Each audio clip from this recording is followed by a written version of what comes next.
আসসালামু আলাইকুম। আজকে যে বিষয়টা নিয়ে আমি কথা বলবো সেটা হচ্ছে যে ত্বকের দাগে লেজারের ব্যবহার। আপনারা দেখতে পাচ্ছেন যে আমি এখন বর্তমানে আমাদের লেজার সেন্টারে লেজার রুমে আছি। তো আমার এই পাশে যে মেশিনটা আপনারা দেখতে পাচ্ছেন এটা হচ্ছে যে পিগমেন্টেশন লেজার, আমরা যেটাকে কিউ সুইচড এনডিআগ লেজার বলে থাকি।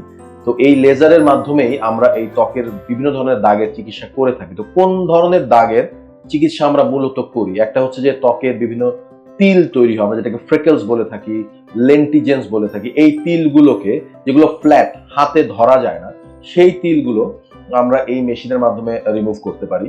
আবার কিছু জন্মগত দাগ আছে, যেমন নিভাস অফ অটা বলে থাকি, দেখা যায় যে মুখের এক পাশে কালো ছোপ দাগ হয়ে আছে, সেই দাগগুলোকে আমরা লেজারের মাধ্যমে করতে পারি। ওই একই ধরনের দাগ আমাদের ঘাড়ের ওপরে হয়, আমরা যেটাকে নিভাস আইটো বলি, বা বেকার নিভাস বলে এক ধরনের দাগ হয়, যেটা দেখা যায় যে ৮-১০ বছর বয়স থেকে শুরু হয় আমাদের বুকের এক পাশে বা এক পাশের হাতে কালো কালো কালো ছোপ দাগ হয়ে যায়।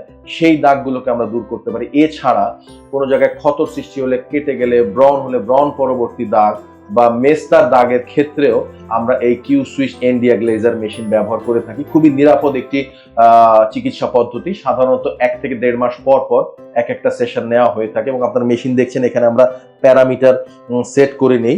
আমাদের এখানে একজন পেশেন্ট আছেন, we are very grateful to her, যে উনি কনসেন্ট দিয়েছেন যে আজকে ওনার চিকিৎসা পদ্ধতির মাধ্যমে, ওনার অনুমতি ক্রমে আমরা এই ভিডিওটা আপনাদের ডেমনস্ট্রেশনের জন্য তৈরি করতে পারছি। তো ওনার কিছু তিলের সমস্যা আছে, এর পাশাপাশি ওনার এক পাশে একটু ছাপ দাগ রয়ে গেছে। তো উনি এর আগে কয়েকটা সেশন নিয়েছেন এবং অনেকখানি কমে এসে, তো আজকে আমরা এই সেশনটা করব। তো আমরা এই মেশিনটার প্যারামিটার গুলো আগেই সেট করেছি, সেই অনুযায়ী আমরা ঠিক এখন এই পাশে চলে আসবো। সো এটা হচ্ছে আমাদের মেশিনের হ্যান্ড পিস, এবং এই হ্যান্ড পিসের মাধ্যমে, এবং এটা হচ্ছে আমাদের প্যাডেল, এখানে আমরা এই মেশিনটাকে আমরা অন করে নিলাম এবং এরপরেই আমরা এখানে এই মেশিনের অ্যাপ্লাই শুরু করব এবং এর মাধ্যমে এর বিভিন্ন জায়গায় ছোট ছোট তিলের মতো আছে এবং সেই তিলগুলোকে আমরা অ্যাপ্লাই করব। এটা খুবই ইজি একটি পদ্ধতি এবং এই অ্যাপ্লাই করার পর যেটা হবে যে ওই জায়গাগুলো একটু ফ্রস্টিং হয়ে যায়, একটু সাদা হয়ে থাকে, তারপর ধীরে ধীরে এখানে একটু কালো